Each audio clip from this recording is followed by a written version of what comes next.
Hey everybody, it's Lavender Town, and today I'm reacting to and recreating art from the first real YouTube video I posted on this channel, well before I knew it was going to be my job. Speaking of YouTube being my job, today's video is sponsored by Tropicats.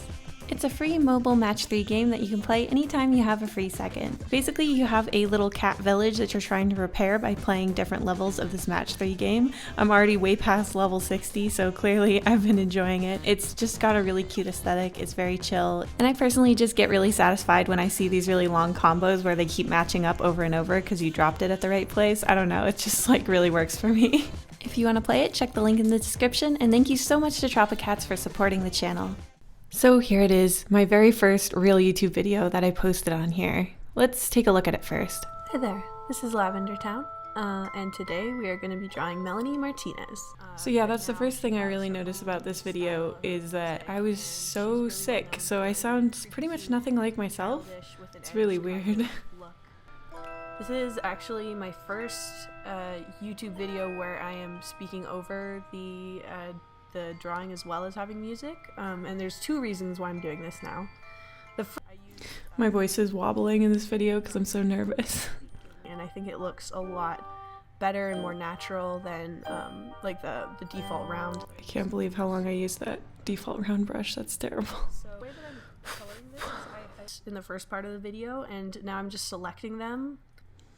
I prefer to use clipping masks instead of doing that now because you'll see at the end here, if you select them, those little marching ants will hide areas where you didn't color in fully, and it's very hard to fix at the end. I think I go clean it up later in the drawing. Nice edit. Now that this you can also see that I'm listening to her music. It's still popping up in the middle of the screen. Is the result of a cold that's lasted, I think, 20 days now, and it's killing me, but I really wanted to do this to finish up this video, so I thought... Also, it's interesting, I seem to have like a tab open with a different Photoshop file, which seems like a bad idea since clearly my computer's already having a trouble handling the recording. Sorry about my voice, guys. It's a little worse than I thought it was gonna be, so bear with me. Yeah, the shading here, I was very unconfident. You can kind of tell I don't know how to deal with soft shades. I basically was at a point where I was like, either I do cell shading or I do soft shading. There's like no combination. Hopefully I'll get better at this voiceover thing. I know I have a lot of and and all that kind of stuff, but I'm still very bad at that. So we gotta get these awkward first videos out of the way. Since this is my first voiceover video, I thought I might tell you what microphone I'm using. I'm using a blue snowball microphone. It was about $60, I believe, and it's actually pretty decent. It has a little tripod at the bottom, and it gives you some audio you can actually work with. That's true. If you're not in a position to be buying $100 microphones, the snowball's fine. It's not going to hold you back that much. And I'm using the inking thick and thin brush that I used for the line art.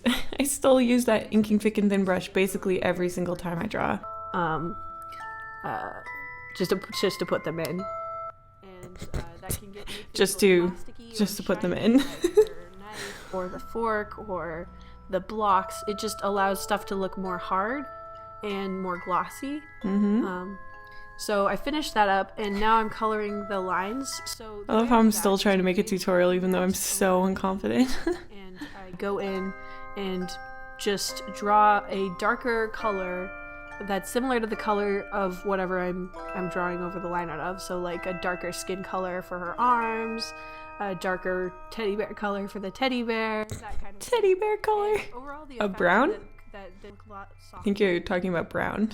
And whether you do this or not is totally up to you, like stylistically. I still don't know if I prefer the black line or the colored line version of this illustration yet. I ended up preferring the black line because the colored line made it look really mushy, so I saved it with the dark lines instead. A painting rather than a digital piece of art.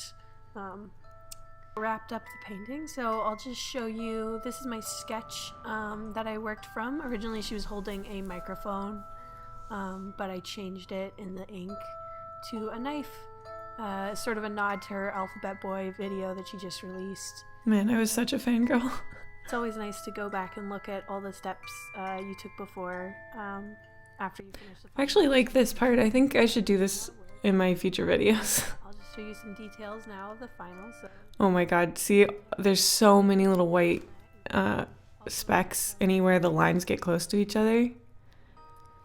yeah, overall I was pretty happy with this one once it was finished. I thought the colors went together pretty well. There's always things that I would change, but overall, yeah, I think it's a pretty alright piece of fan art, and I hope you enjoyed watching me make it. If you'd like to see a JPEG of the final image or more of my work, check the description box JPEG. for links to my Tumblr, my I only Facebook, use and all that PNGs stuff. now, but Thanks again for watching. I didn't know any better. Well, so that was my first YouTube video. If you want to see the full thing, feel free, it's still available online. My true first video was like 7 years ago, like my first speed paint, but I don't really count it because I didn't talk in it. I wasn't trying to be a YouTuber. I was basically just using YouTube as a hosting site, and basically I posted 2 speed paints on YouTube, and then like a million years passed and I didn't post anything, so I don't really count that as like my first YouTube video, because I was basically just using it like you would use like Imgur to like upload a video so you could post it other places. So now I'm going to redraw this piece and see how much my art has changed in the nearly 3 years that I've spent on YouTube making videos. So obviously this was at the tail end of my art school career, but you can see in this piece that I still hadn't really solidified what I wanted my style to be. I honestly don't think I've ever drawn a nose like that before or after this piece, and there's some other aspects of the drawing too that it's clear I was just sort of Frankensteining together from other artists that I had seen. I didn't really have any sense of ownership or feel like my style belonged to me. I felt like I was sort of just slamming together different things that I had seen and liked, and I rarely ever recreated a style really exactly the same, which made my portfolio look kind of chaotic and like it was made by multiple different people. Since joining YouTube, my attitude towards my art and how I sort of use it has changed drastically. Creating art for my YouTube videos is a completely different process than creating it for myself in my sketchbook or when I'm making comics, because I'm having to focus on a lot of different things. The first thing is that I have to make work a lot more quickly than I used to, because there's actual pressure on me because this is my actual job. I also try not to zoom in and out like I used to. I'm doing that on this one because I wanted to accurately recreate with a similar time span and a similar workflow of what I had originally drawn. But if you look back, you'll notice in a lot of my videos, I'm not zooming in and out because I don't want to make the speed paint sort of nauseating to watch or distracting. I want it to be enjoyable to watch, and that can be kind of difficult because then I can't see the details and get really in there like I could back when I wasn't recording everything. Basically, I started making art where the process of making it and the filming of making it was just as important or more important than the final product, whereas when I'm doing stuff for my comics or on my own time, I'm focusing more on the final product like I used to when I was younger. One of the best changes that have happened over the past 2.5-ish years is that my style has really become something that I understand. Now, obviously, you always want to be improving your art, but I didn't know what I was trying to improve it towards. You need to know what your style is before you can start working towards making it the best it can possibly be. And back when I didn't really have a concrete style, it made it really hard for me to know what to focus on and what to try to improve, because I didn't have any like distinct personality in my art that I could consistently keep up. Nowadays, I know what I want it to look like. I can picture it in my head, and I'm slowly moving more and more towards what I want it to look like. Also, it's actually recognizable, which is hugely helpful if you ever want to have a following of some kind, because then, you know, people can see your art once and then see it again and know that it's you. I hope you guys enjoyed going all the way into the past with me. It's made me really nostalgic and just really appreciative about how far this channel has come.